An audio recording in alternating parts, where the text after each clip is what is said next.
Welcome to episode 7 of the PDS podcast. In today's episode, we'll be chatting with our guest about his new book, his life as a weather journalist, being a pilot, and more. But before we get started, I just want to take a moment to thank our sponsor for today's episode, Miracle Dent Repair. We'll hear a little bit more about them a little later in the show. Also, if you're watching us live right now, just remember that this is the raw and uncut version of the podcast, which means you may see or hear some things that don't make it into the final episode. You may notice that we've got a special co-host today, and that's because Curtis is out sick. So we have Jordan Hall joining us today, co-hosting the show. So thank you, Jordan, for helping out with today's episode. And also during the break, you will have an opportunity to ask today's guests some questions of your own. So please send them to us in the comments and sit back, relax, and enjoy the show. Our special guest today is Canada's favorite weatherman, Chris St Clair. Chris was a weather journalist for 26 years at the Weather Network. He is also the author of Canada's Weather, available on Amazon, and has a new book called Weather Permitting, 25 Years of Ice Storms, Hurricanes, Wildfires, and Extreme Climate Change in Canada. It'll be available everywhere you buy books in the fall of 2022, so be sure to check that out. And welcome to the show, Chris. Thanks so much for joining us. Oh, thanks for having me. It's a pleasure to be here. I grew up watching you on TV, so it's kind of cool to sit here and chat with you. Yeah, I did that for a long time. When did you retire again? Was it 2016? No, I just retired in July of this year. Nice. Yeah. Okay. Yeah. So it's I did 26 years of that, and it was fun. I mean, it's weather, and people who watch your podcast are into weather, and it's just always been like a really cool thing to talk about because it's science and it's geography, and those are some of my favorite things. And yeah, I've been everywhere in Canada and a lot of places in the States, just focused solely on weather. Right on. So when you were with the Weather Network, did you do like storm chasing as well for them, or mostly just in studio stuff? Or I don't know that I would call it that I've ever. I've not gone, with a bunch of guys and gals, and in cars and trucks chasing storms. I've been in a lot of storms, but my role isn't, or never was, that of a storm chaser. My role has always been as a journalist to explain, to be a voice for the weather. When I first got into this, and I'll just tell you a story.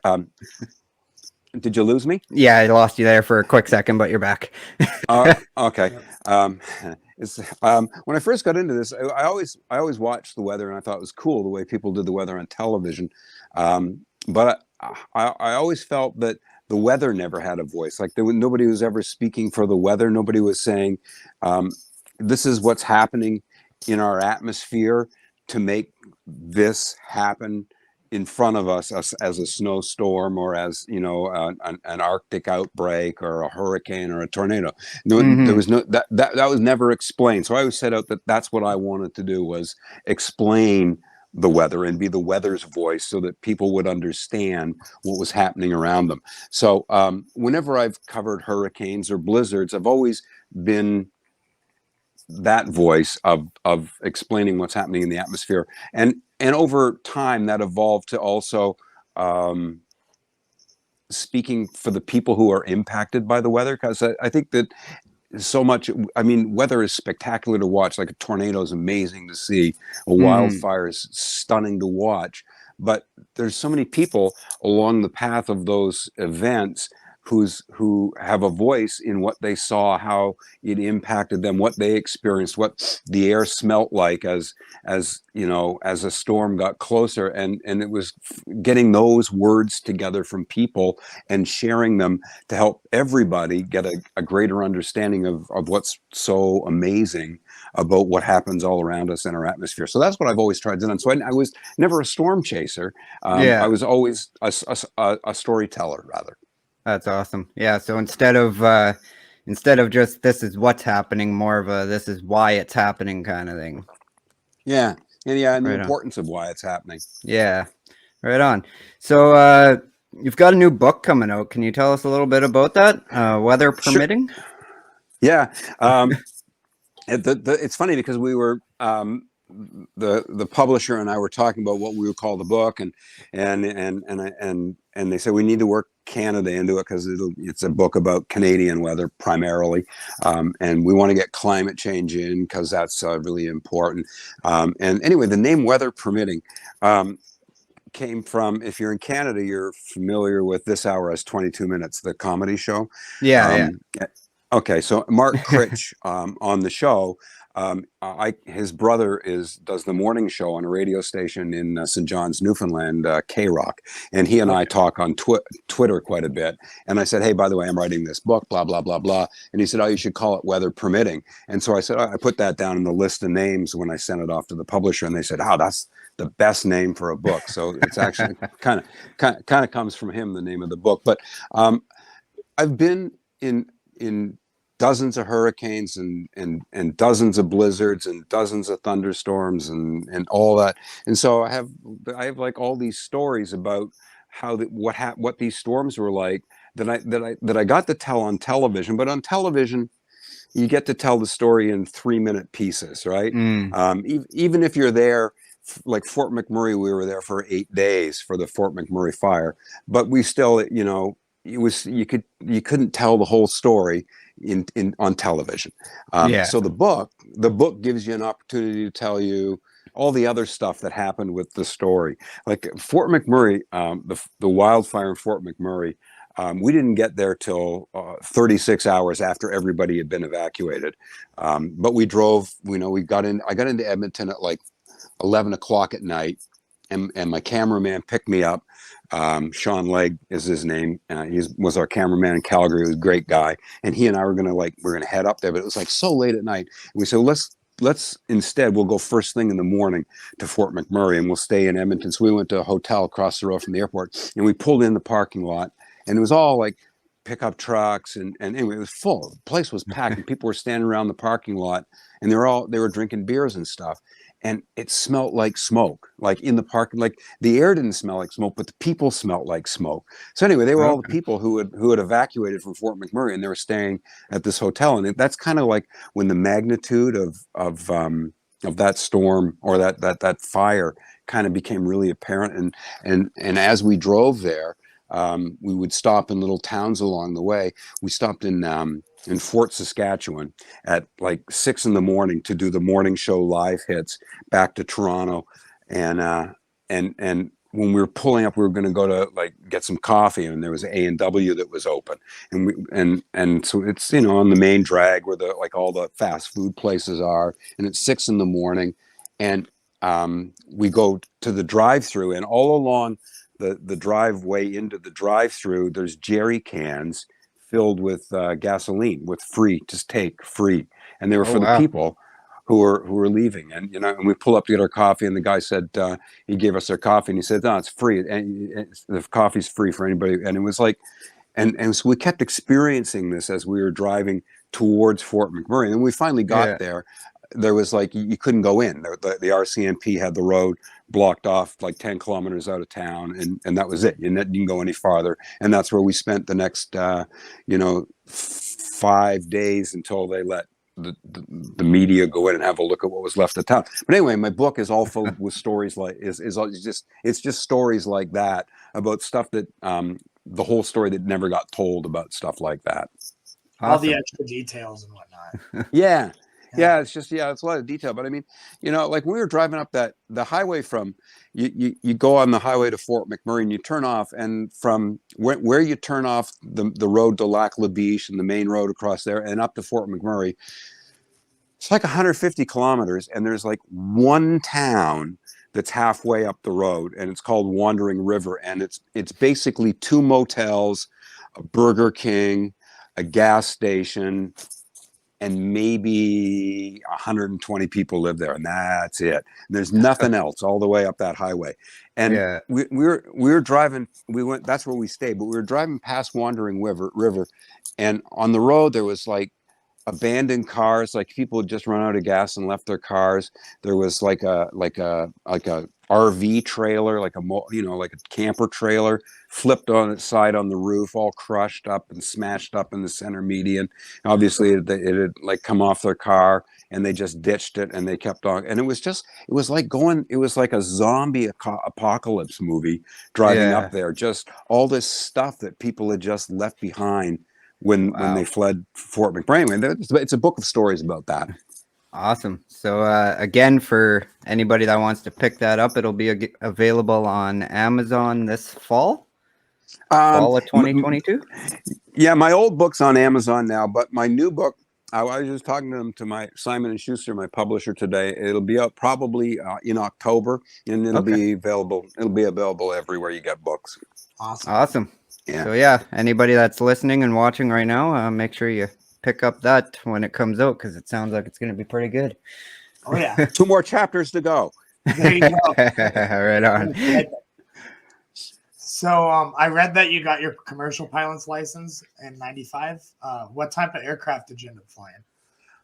I wanted to fly like big planes. And I'm rated on several types and multi-engine aircraft, but the airline industry went into one of its downturns when I was going to become a commercial pilot, and the jobs that were available were in places I really wasn't keen on moving to,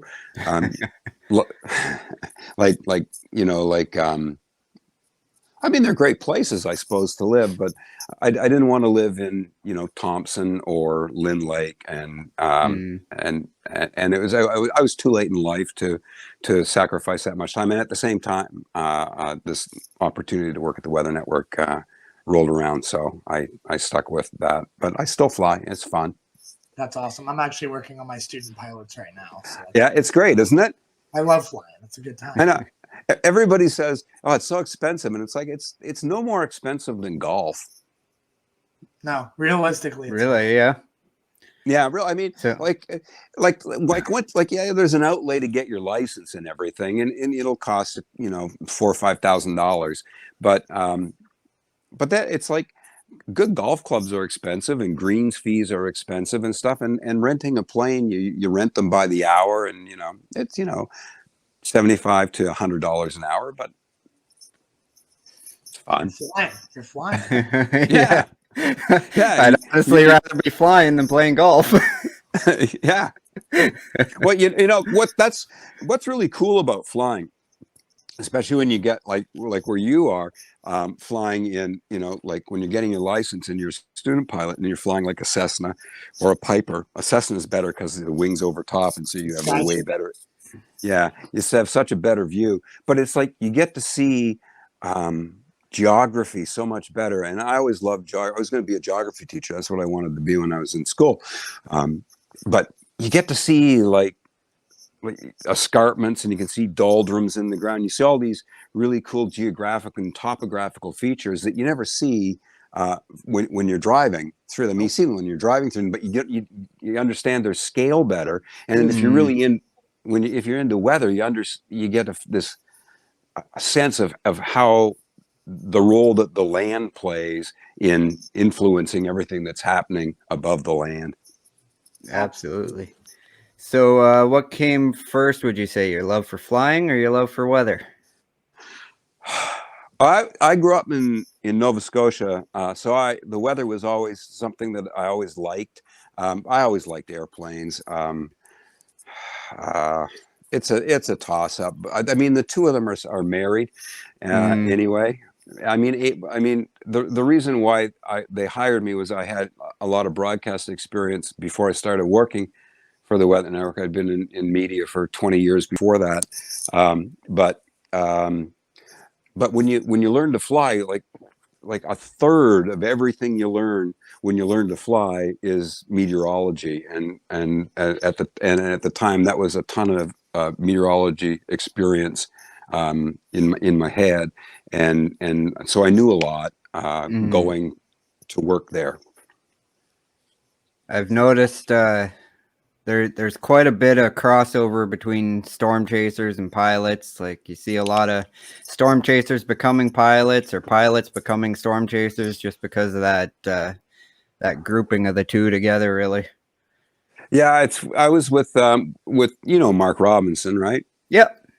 Yeah, we were down at Irma in Florida, whenever that was, 2018, and because Mark has a storm chasing buddy who flies flies cargo planes in Miami, so I met up with him. Yeah, and there seem to be a lot of people who fly who chase too. For sure. I guess that question's yours, Jordan. Which the Number 3. What was your favorite part of flying? I was like, we're all over the place. I'm sorry. What is or was your favorite part of flying in general? I liked every bit of it. There's nothing I didn't like. I loved planning a flight. Like sitting down with maps and planning a flight and doing weight and balance for for your plane and all of that. I used to, when I was learning to fly and when I was building hours, I would go to get my weather briefing at the airport that I flew at there, because Environment Canada still had an actual weather person at that airport taking observations every hour. But I would go in to get the weather for my route, but I would sit and talk for like an hour about what the weather was, and we would just shoot the crap about weather for an hour. So I always liked doing that. And I liked everything. I love to do the pre-flight on the plane and a walk around, and I love the actual, the joy of flying. It was fun to, try and execute like a perfect, instrument approach. It was like, I liked all of it. But, I think what I really liked about it was everything was planned perfectly. Like it was all about, like, flying's all about planning and running checklists and making sure you have everything in where it needs to be so that it works out perfectly. And a lot of that applies to what you guys do when you storm chase is you plan. You need to plan, and you need to know what's happening where, and you need to know where your escape routes are going to be and what roads you want to take, so that you've got ways to be in the right place, but then ways to make sure that the right place doesn't turn into the wrong place really fast. It's all about, being successful in things is all about planning and making sure that you're successful in things. And that's what I liked about flying. It really taught this discipline about, if you're going to go in, make sure you got a full bag of tricks, and then you got another full bag of tricks in your other pocket too. It's pretty interesting, because if you look at it with flying, yeah, flying's great. It's just like getting a tornado. Getting a tornado is great. But everything leading up to that flight or leading up to getting that tornado has a big, it's fun all the way up to the point. Yeah. And it's all about the journey to get there. So that's something I enjoy too. Awesome. Well, that already takes us to our first break. So, if anybody that's watching live has any questions for Chris or Jordan or myself, now's the time to let us know in the comments. We'll take a 5-minute break here, and then we'll get back to the show. Hail damage. It can happen at any time, and when it does, bring it to the hail repair specialists at Miracle Dent, because dents are what we do. Our paintless dent repair process maintains your original factory finish with no repainting or parts to order. You'll have your vehicle with its original factory paint back in no time, like it never happened. If Mother Nature has put a dent in your summer, come to Miracle Dent Repair. Dents are what we do. All right, we're back. Now it's time for our 21 question segment, where we get to learn a little bit about Chris's life and his on-air personality. Hope we're ready for time. All right, so what was your secret weapon when you reading the models, Chris? My secret weapon when I read the models? Yeah. Well, I didn't have a secret weapon. They're so fickle. It's my secret weapon was, and I was lucky because we always, I'm not a meteorologist, but I can read a model. I can look at a model and read it and understand it. But I think the trick is depending on what you're looking for, I was lucky because we always worked with like a team of meteorologists. There was always 3 or 4 of us, or 5 of us in the office at one time.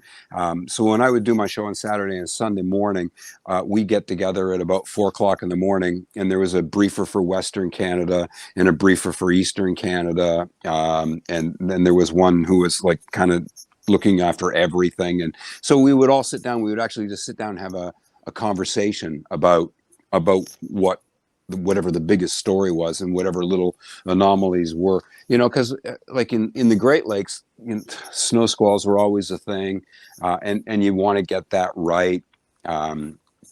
Thunderstorms. I like thunderstorms. I think they're neat and everything. I think forecasting them is people who forecast thunderstorms are a breed unto themselves, because they're so difficult. It's so hard to get it right. I mean, Brad Rousseau, who works at Environment Canada now, was one of our the best we had at the Weather Network for forecasting thunderstorms, and he's a great chaser and everything. But I mean, he was the go-to guy always when there were thunderstorms, and Brad would often go, I don't know. So I don't know the secret weather. The secret weapon was coming to a good consensus, but it depended on what it was. Like some things always work out the way they're supposed to. Like nor'easters in Atlantic Canada always go the way they're supposed to go. It seems an atmospheric river in BC seems to always go the way it's going to go. But like thunderstorms they're so model dependent, but so much intuitiveness is involved in that too. Yeah, there's even like so much to do with like you were mentioning earlier with like terrain enhancements affecting them and everything like that. There's a lot that goes into that part of it. Yeah, there is, and one of the chapters in my book that I just finished writing this week was about the Toronto floods and I can't remember if it was 2013 or 17, but it was the one. The damage wound up being over $850 million. It was almost $1 billion flood in Toronto. Jeez. But and Dave Sills wrote a whole paper about this particular one event. It happened on the 17th or the 8th of July is when it happened. Anyway, but he wrote this whole paper because it was one of these situations where the lake breeze faltered just a little bit, and the cold core out of the top of the thunderstorms that were up over Newmarket and Markham in the north of the city, that air created a gust front, and just the gust front and came to the south just as the lake breeze faltered just the slightest amount, and an inflow of warmer air came over the Niagara Escarpment from the southwest, and it created this perfect, almost unforecastable event that led to a thunderstorm that just sat over downtown Toronto for an hour and a half and put down 6 inches of rain, more rain than they get in 2 months in 90 minutes. Wow. But it was, but anyway, Dave Sills wrote this great at the Northern Tornadoes Project. They've written this great piece about it. You can just Google search it. But it the detail they went into in analyzing all the radars and the research they're doing into lightning and how lightning works within clouds and in often directing the way a cell will move and everything. It's such cool stuff, and you read that stuff and you go, we don't know anything. Jeez. It's just one of those with the atmosphere. It's just like the more you know, the more you realize there's so much more to know about the atmosphere. Yeah, absolutely. You never know everything. Even like I've noticed storm chasing, every time I go out, I'm learning something new. There's always something new to learn about the weather for sure. Yeah. So what would you say is something, what is something interesting that most people don't know about you? Something interesting that most people don't know about me. Well, only the people who I work with know. I never stop when I was on TV. When I never stopped walking, I walked all the time. Like when I was in the studio, I would walk I just never stopped walking. I always like the camp, like, you know, I do my 4 minute piece and then we'd be off for 4 minutes and I come back on. But during the 4 minutes, I would walk. I never stopped walking. It was how I kept energy up to make it exciting. Okay, So yeah, maybe cool. that's something nobody knows. I can talk like a duck. Well, let's hear it. So, Awesome. What do you enjoy most about presenting the weather? yeah, I liked making the story. It's Canada's an enormous country, and I liked going in there. I liked going through all the video that came in over the past.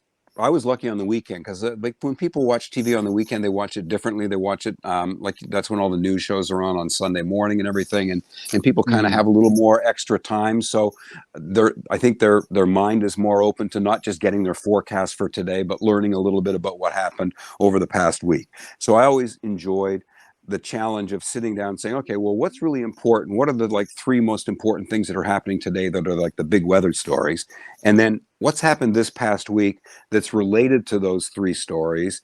And what are, and then bringing it all together with the video and the maps. And I loved when my alarm went off at 1:30 in the morning and I got up and started to go through my phone and look through all the videos that we had and all the producers' notes from the past week and sit down with a pencil and a paper, which is what I did in my hotel room for 3 hours, and I would write out everything we were going to do, and then I go into work at 4 and we put it all together. That was my favorite thing, and I miss that a lot. It was fun. That's awesome. How did you get interested in the weather? Yeah, when I was a kid, I lived in Halifax, and we lived Halifax. If you've not been, it's right on the ocean. It's on a peninsula, and it's a hilly city. It's very hilly, and so we lived in some high ground on the shores of Bedford Basin, which is like a big bay that comes in from the sea. And my favorite thing when I was a kid, we would ride our bikes at night, but the fog would drift in and the harbor would disappear, and then the city would disappear below you, and very slowly the fog, as it built, would build up, and you could see it actually like coming up this, because we're on a hill, you could see it like creeping up the hill, so fog's my favorite kind of weather, and I just always remember that as a kid. I love fog. You'd ride your bike we lived on the top of the hill, and you'd ride down the hill into the fog, and the temperature would drop as you got into the fog. It got colder, and of course it was damp and wet, but it was fog. I think that's when I got into weather, because I thought that was just like cool to watch a cloud come and go almost every day. Nice. Yeah, my mom's side of the family is actually all from Dartmouth, so I've been out there quite often, and yeah, there's nothing quite like that Nova Scotia fog, that's for sure. Yeah. It gets pretty thick out there. Yeah, it gets thick. I mean, I remember when I was in high school and it was our graduation, and we were driving down to the South Shore to someone's party, and I remember we were driving and the fog kept getting thicker and thicker, and all of a sudden it was like we were driving on the highway and we were down to like 10 miles an hour, because the fog was like so thick you couldn't see. It was like the worst kind of a whiteout, but it was just fog, but it gets that thick, and it's amazing. Yeah, I love it. I remember the one time I was out there on visiting family out there, and we were on our way to the airport actually to head home, and it was probably, I don't know, it must have been 4 or 5 in the morning, and just a thick fog the entire way to the airport. Couldn't see a thing, and I remember that clearly. I was just a kid, but that was probably the first time I ever saw a fog quite that thick, and it was pretty crazy. Yeah. Who's been your most important professional mentor? Boy, most of my professional mentors were really young in my career. There's been people that I've really admired for the way they present themselves. The person who gave me my first job was a guy called David Wolf. He hired me when I was in high school to do a radio show on the all night radio show in Halifax. Brian Phillips, who was the guy who did the morning show, was super popular morning man, Atlantic Canada, taught me. I just he let me watch him work, and I learned a lot about communication from him. Learned a lot about humor from him. And then there's just been a lot of people who I admired on television. I like Johnny Carson. I'm old, so I like Johnny Carson, but I liked the way Johnny Carson was just natural and never tried to be funny, but funny stuff always happened. I like interviewers who ask the question and then let the person answer the question. Yeah, it's kind of weird being interviewed, because I prefer interviewing people rather than Roles reversed. Yeah. So, how has technology evolved the way the weather is presented over the span of your career? Yeah, so much. When I first started at the Weather Network, we were in Montreal at the time. We had a satellite loop of North America, like goes east and goes west, the two satellites. We had the radar for Halifax, wherever the radar site. Anyway, there was like a radar for Halifax, Montreal, the Ottawa, the King City, the one in Manitoba. I mean, that was it. And then all of our maps were hand drawn with sim paint, which I don't know if you're familiar with sim paint, which was in 1980s and perhaps early 90s, like Commodore 64 kind of computer drawing program to make maps. I mean, that's what it was like. I mean, it wasn't chalk like it was in the 50s and 60s on a chalkboard like Percy Saltzman did. But I mean, there weren't many tools. I mean, the Weather Network, we didn't have satellite trucks or anything like that. We didn't have the real capability to go live until the gyro units came about in 2012. Before that, we would go out and shoot stuff, but then you had to drive the video back to the station, or you had to, if you're out of Toronto, you had to send it back by FedEx. I mean, before the internet was a thing, that's how you sent stuff around. I mean, then you could email it, but you have to sit there and it would take forever to send it as an email.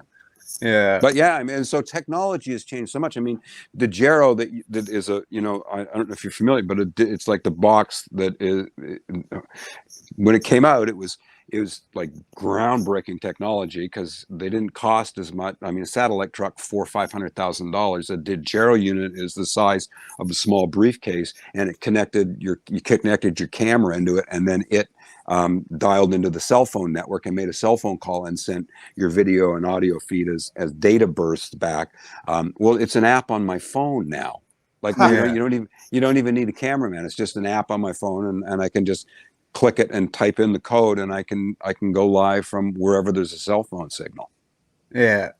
So technology has changed so much. And, even social media has changed. I mean, the Weather Network was fantastic at tapping into crowdsourcing people to provide them with video. I mean, that's 80% of the video on the Weather Network's all viewer video. It's all crowdsourced. Mm. So yeah, that's been the biggest difference in weather is that there is just the technology and forecasting has come leaps and bounds. The technology in presenting it has come leaps and bounds with 3D animations and stuff that weren't available, and then the inclusion of people who watch weather to include what they're seeing as part of it makes it really communal. And I think that's what's kind of cool about the weather community, is it's a really communal group of people who love weather, but in Canada, and people will say this who live in other countries, well, we love the weather too. I don't know if they love it as much as we love it in Canada. And Canadians really hug and embrace their weather, and they love to share stories about it, and are willing to do so all the time.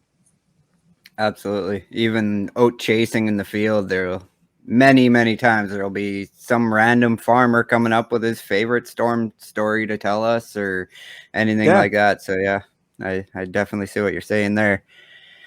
So you already kind of talked quite a bit about this, but in 2016 you were in Fort McMurray and covered the wildfires.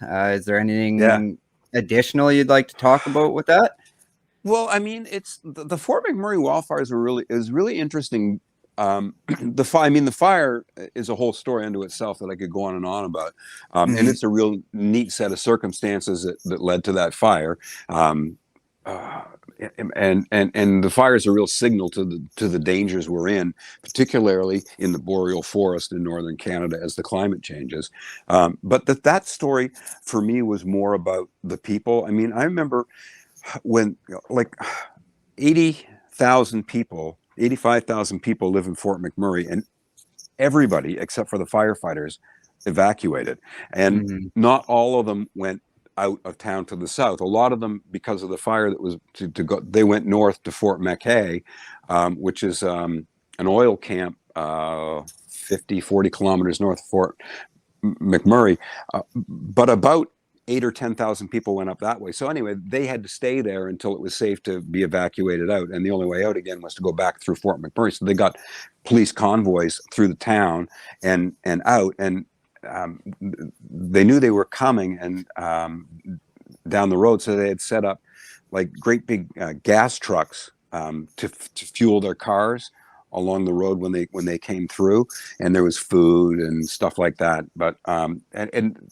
just the story about the people. This family came out, a dad and a mom and like 3 boys, and they had to stop, and there was like outhouses set up for them to go use the porta potty, and the kids ran off to use the porta potty. and this big guy, big burly guy, like he looked like he worked on the rigs, but he was pumping gas into their car.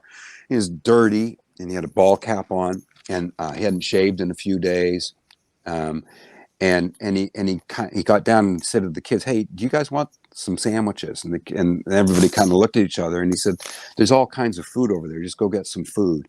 And so anyway, the family went over and got some food and got back in their car, and away they drove. And I was interviewing him before the family came up, and so we got back to doing our interview, and we talked about it and everything. He was a big, burly, manly guy, and he just started to cry, and he just said, "This is so sad and so hard to see all these families who've lost their homes and lost everything." And there was this communal sense that you saw another side of people that you never ever would have thought you would see from people. Yeah, and I just it was I'll never forget the way that those people behaved, because there was never ever a person who didn't give something to somebody else, and there was never any expectation. It was just an honest give all the time. Wow. Yeah, it was cool. Yeah. But I mean, Canada, like they raised, like the Red Cross, like tens of millions of dollars over the course of a weekend for those people. I mean, there was this. I mean, it was the story of the year. Yeah. The whole country basically came together on that one. They did, yeah. And the interest was worldwide. When I was there, I mean, ITV in England called and wanted to do, for me to do reports for them about what was going on. And like there was not just interest in Canada. There was like the interest was global on that particular story. Yeah. So as somebody who does reporting and on TV a lot, I'm sure you get your fair share of insults. So what's an insult you received that you're actually proud of? Well, it's well, if you do weather, it's always, there's always the one that, it'd be nice to get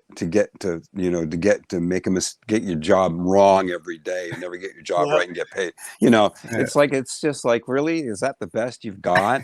I mean, there's those, but I don't, I mean, whatever. I mean, people are, then you go do it,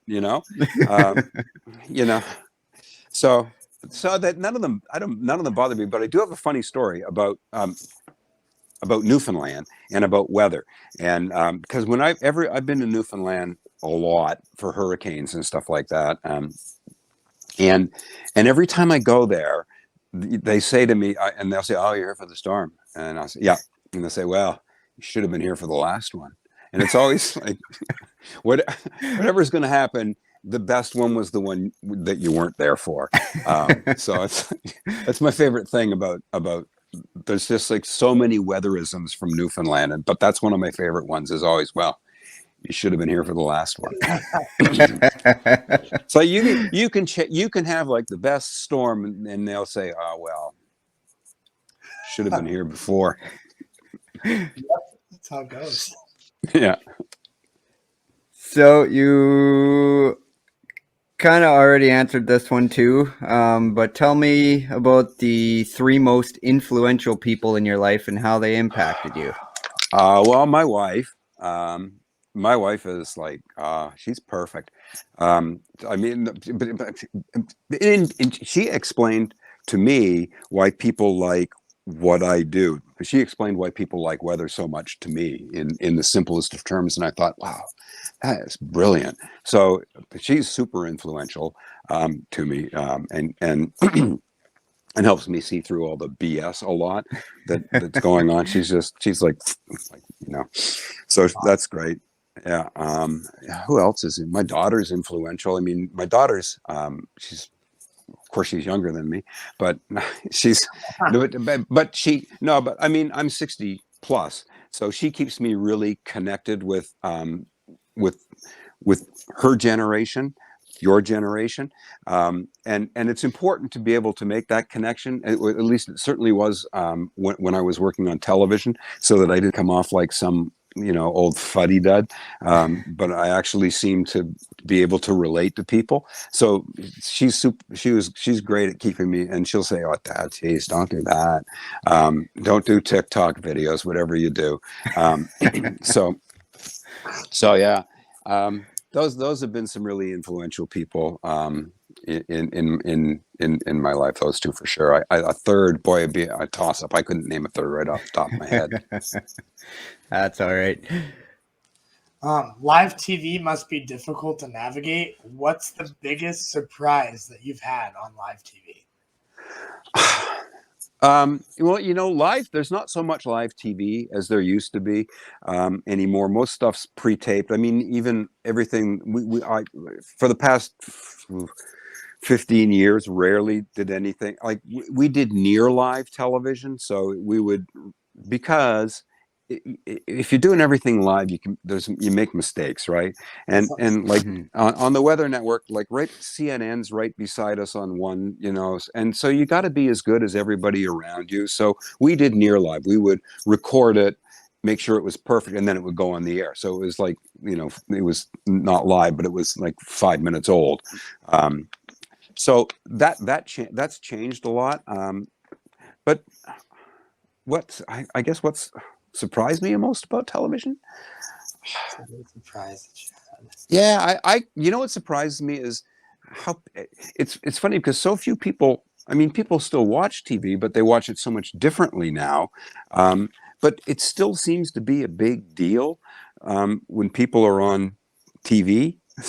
Like you can have way more people watching a podcast or on a Twitter feed, and yet if you have a TV show, there's still some bling on that, I guess. Yeah, and it just kind of surprises me that it's because it's just a person. It's just a person whose talent happens to be talking. Or turning letters. Oh, yep. There you go. So you have the title of Canada's most dependable weather. Yeah. So how do you create your weather forecasts? Oh, well, the trick, I guess if I don't do it anymore, I can give away some secrets. The trick was to never speak. I never spoke in the present tense. So if you don't speak, if you always speak in the future tense, and if you never go to an exact specific thing, you will rarely be wrong. So if you can say there'll be thunder showers this afternoon, and then you can refer to a map and say generally here, then there's a lot of wiggle room on that in exactly where.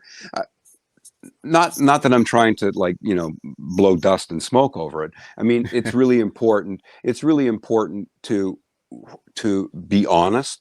And then if you're running like a future radar, which we would run, and it was all built on model data. But if you were running a future radar and you run it slow, people can see that big red blob's coming over their house.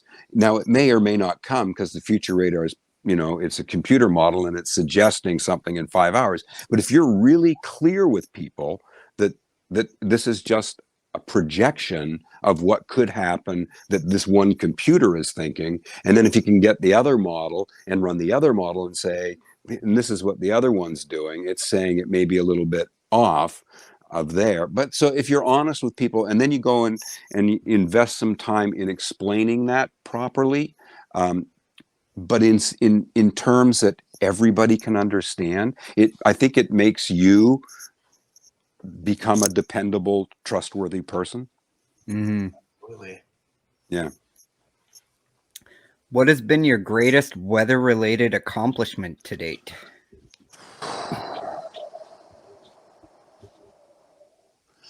I guess, I think that I've been, being able to write 2 books about weather has been great. Because a book lives forever. The first book has some weather stories in it. It's almost like, it's more of an instructional book for somebody who's getting into weather so that they can learn about the weather. But to introduce people to, when I wrote that book, some of the greater ramifications of climate change was a contribution that I was happy to make. The fact that I got to spend a lot of time I did 5 separate interviews with David Suzuki that went on for 4 or 5, total time was 4 or 5 hours from those. I spent a lot of time with Jane Goodall interviewing her. So I got to talk to some really cool people and put together their stories, and those were shared, online and on the Weather Network, and they were important stories about how the fragility of our climate and our ecosystems on our planet. And so to be able to pass on some of that information, that would be what I was striving for all along. Awesome. Fantastic. All right. So what's your biggest failure and what did you learn from the experience? Oh, my biggest failure. It's a big question. Yeah, it's a good one, because you don't think about failures. But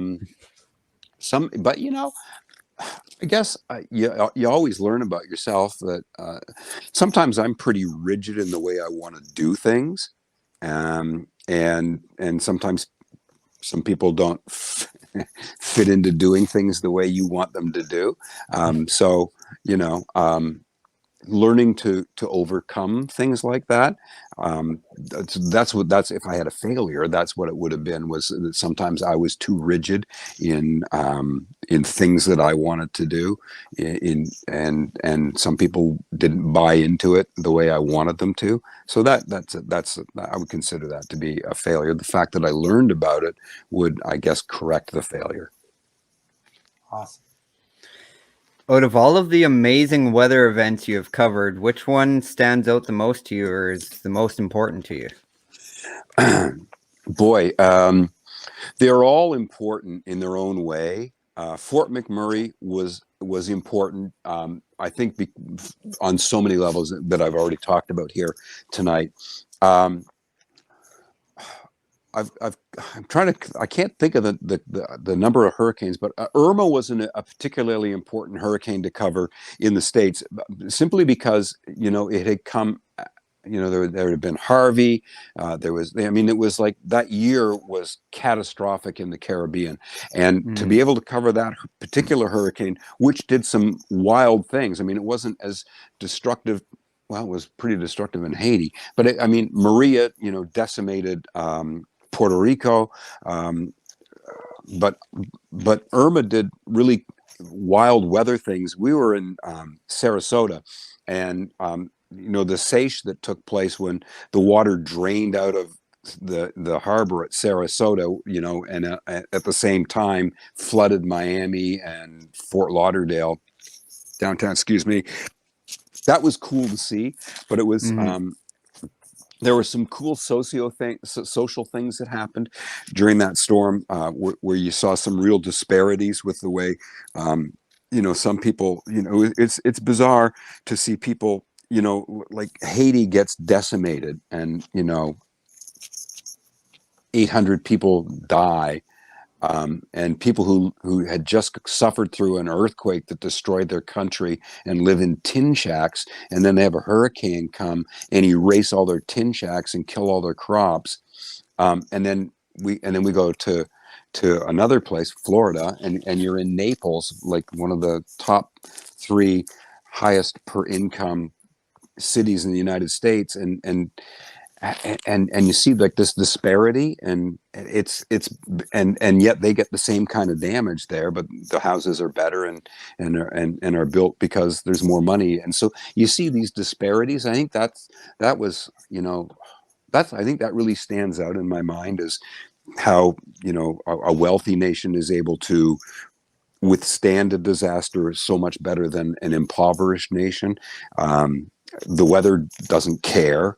You look at what happened to the Bahamas, where there's a fair amount of wealth, and then there's the hurricane that decimated the Bahamas 2 years ago. Its name skips my mind, but will come to me. But I mean, there's this disparity, and I think that's what we need to be aware of, is that that's important.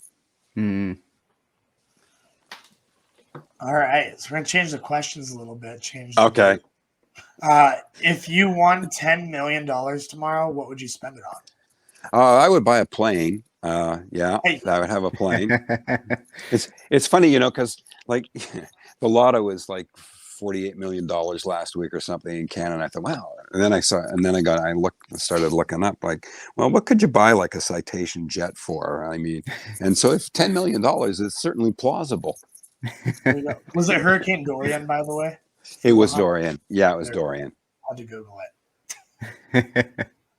All right. And then what's one lesson your job has taught you that you think everyone should learn at some point in their life? To listen to other people. To listen to what people are saying to you. And to really listen to what they're saying. Because sometimes, it's just, listen to people. Yeah, everybody has a valid thought most of the time. So this next question's been answered already, so I'm going to come up with one off the top of my head. As a pilot, have you ever planned a flight specifically in an effort to view a weather event from the air or anything like that? No, I haven't, but I did get caught in weather once, and I was flying at night, and I flew into a snow squall, but like aloft, and so that was like freaky, because it just like the visibility went to nothing fast, and I was in a Cessna, so it wasn't like the best plane, and so I got thinking, because it was a snow squall, I got thinking, oh geez. How fast is this? Are the wings going to ice up on this plane? And how and then it's like which way wasn't quite sure which way the squall was going, but I had to figure out how to get out of it really quick. So that was So I wouldn't want to do that again. Yeah, that'd be scary in a small plane like that for sure. Yeah. Hey Jordan, where'd you go? Somebody was banging on my door. Oh. Everybody coming over right now. Probably Amazon. No, it was the wrong door. So okay, which leads us to our next question. So, if you could be remembered for one thing, what would it be?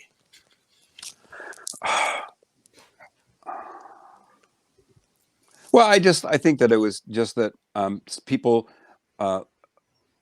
learned something from me, and I was as genuine as in person as I am here and on TV. That's awesome. What is one piece of advice you'd give to someone starting out in your career? Yeah. Same thing. Just be genuine. Just be you. It's funny because I trained a lot of people who worked at the Weather Network. When they would hire people that I would work with them to get them up to speed on doing weather. Because the cool thing about what we did there was no teleprompters or anything like that. There's no script. It was just all up here, and it was creating a story. And so the advice I would give anybody who wants to do what you're doing, and it's just a conversation, but when you're out, like when you're in the field, like when you're chasing, and it's like there's so many things that people don't know who watch. It's like what is like on a hot day and you're chasing and you've pulled off to the side of the road and there's like fields of soybeans, there's fields of corn, right? And there's all this, transpiration taking place. What's this smell like? And it like I find that not enough people actually create that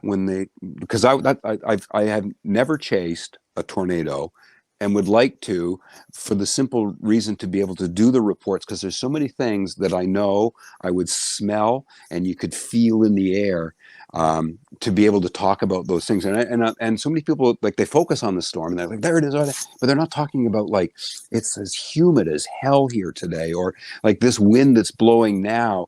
It's like it was humid 10 miles ago, but it's as dry as can be now, and this is like whatever it is, but it's explaining those things, because we can, on TV you can see stuff but you can't smell stuff and you can't feel it. You can only see it. And so to anybody who's going to get into like doing video and video of this stuff, is like, make it all come alive that way. That's, I wish I was younger so that that's what I could do now, but I'm finished, but that's what I would do. Awesome. Sounds like you need to come out chasing in the prairies sometime. I would be fun. Speaking of that, what is your most favorite trip that you've ever taken? I've never been disappointed in a trip to Newfoundland. It's spectacularly beautiful. The weather, like in Newfoundland, when the wind goes below, like every day's a windy day there. I mean, like it's friggin' windy all the time. It's a great place for weather because you can get everything in one day. The topography of the land is mind blowing. It's just like the fjords and the ruggedness of it. I've never been disappointed in going to Newfoundland. I mean, I've loved my trips to BC and Alberta and Manitoba and Ontario and Quebec and in the States, but I've never ever been disappointed with Newfoundland. You'll always get something when you go there. Awesome. I'm gonna have to keep I'm gonna have to keep that one in mind. Well, they're St. John's has windstorms in the winter that are as strong as hurricanes, like 5, 6, 7 times a winter. And it's like, it's just like, it's unbelievable. Like when you go there, all the trees, like they only grow 8 feet tall because that's all they can grow because of the wind. That's crazy. What is one question that you wish we would have asked you? And then what's your answer to that question? Oh, I can't think of one. You asked great questions. You guys this was awesome. I can't think of a question. All right.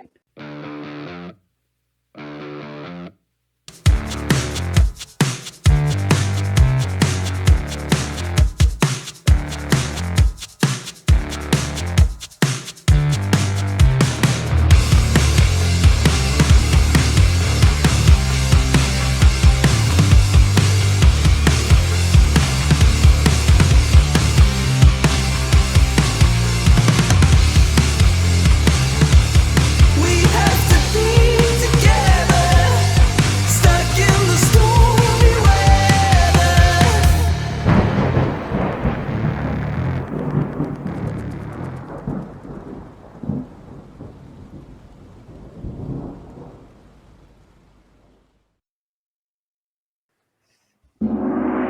with that being said, it's time for our game show, which is true or false weather trivia. So basically, we'll ask you a question. You answer whether you think it's true or false, and we'll go from there. Okay. Did you want to start off, Jordan, or you want me to go first, or what? I can start it out if you're ready for it. All right. All right. Question number 1 for true or false. Crickets chirp frequency can tell you about the air temperature. Yeah, they do. So that one is true. Yeah, crickets are cold-blooded, and you will not hear them chirping when the temperature is below 55 degrees Fahrenheit. And to estimate the air temperature, you count the number of chirps you hear in 15 seconds and then add 37. That is crazy. Yeah, that's something I didn't know before researching questions for this episode. I didn't know that either until just now. Wow. So question number 2. Raindrops are shaped like teardrops. You mean like kind of like long, like round at the bottom, but more elongated to the top? Yeah. Oh, False. No. Shaped like that. Actually, Go ahead. Due to surface tension and the action of gravity on falling drops, raindrops take on a hamburger bun type of shape rather than a teardrop shape. Yeah. All right. Question number 3. Okay. Clouds don't weigh anything. Oh, clouds weigh tons. Yes, you're right. Tons. So you're right with it being false. While it may seem as though clouds are light as air, when you're flying through them on an airplane, they're actually made up of millions and millions of tiny water droplets and or ice crystals. These tiny droplets are so small that they are suspended on air currents instead of falling to the ground like raindrops. In fact, if you do the math and estimate how many droplets make up a typical cumulus cloud, the water content can actually weigh over 1 million pounds. Yep. Question number 4. At any given time, there are approximately 2,000 thunderstorms occurring around the world. Easily. Yep, so that one's true. At any given time, there are about this many thunderstorms happening somewhere on Earth. Absolutely. All right, question number 5. If you're in the mountains and lightning begins to strike, you should quickly get below the tree line and get into a grove of smaller trees. Yes. That sounds right. Yep. So, did you want to read the description for that? Or okay. Yeah, I'll read that one. That is true. So, make absolutely sure that you are not standing next to a tall tree when you're in the mountains. If you are standing next to a tall tree, you are more likely to get struck by lightning than if you are in a small group of trees. So, number 6, Greek and Roman temples often were erected at sites where lightning struck. Gosh. Yeah. True. Yeah. They worshipped gods here in an attempt to appease them. Yeah. All right, question number 7. Only 2% of tornadoes account for 70% of tornado-related deaths. Yes. True. That is true. Approximately 1 of every 50 tornadoes is categorized as violent, and they account for nearly 3 out of every 4 tornado deaths. Oh. So, I think you only got, 1 wrong there? That was pretty good. Was that good? Yeah. Did I get a prize? Congratulations. Thank you. That's enough. All right. Well, with that being said, that brings us to the end of the episode. Jordan, you want to start the sign off? Yeah. So, Chris, where can people find you on social media? I'm on Twitter at CSTCLAIR1, and I'm there it is on the bottom, and I'm on the Instagram And I'm on Facebook too as Chris St Clair. So yeah, that's where I am. And I put stuff up pretty regularly. That's fantastic. So for those of you guys watching, you can see it there on the bottom of your screen.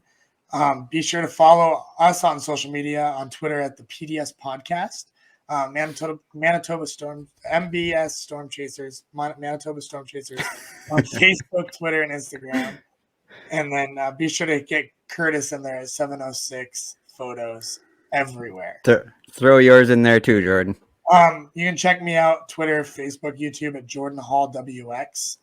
And be sure to subscribe to the show on your favorite podcast app as well. Leave us a review if your player lets you. This helps us get found by the search engine as well.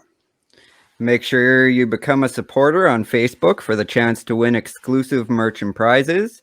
And don't forget to head over to mbstorm.redbubble.com for your Storm Chase apparel needs, like this new shirt I'm wearing here. And make sure you tune in for episode 8 live on January 25th with special guest Jenny Hagen and her storm chasing partner, 2%, the storm chasing cow. And thank you again, Chris, for joining us tonight. And everybody that watched us live, thank you. And we will catch you on January 25th. See you guys later. Thank you for listening to the PDS Podcast. Find our bi-weekly show on Apple Podcasts, Google Podcasts, Spotify, iHeartRadio, Podbean, or your favorite podcast app. And watch our live show recordings on Facebook and YouTube. To find our merchandise, visit mbstorm.redbubble.com. If you'd like to contact us with questions or make comments about the show, reach out to us on Twitter or shoot us an email to pdspodcast@mbstormchasers.com. Make sure you join us next time and tell your friends and family about the PDS Podcast.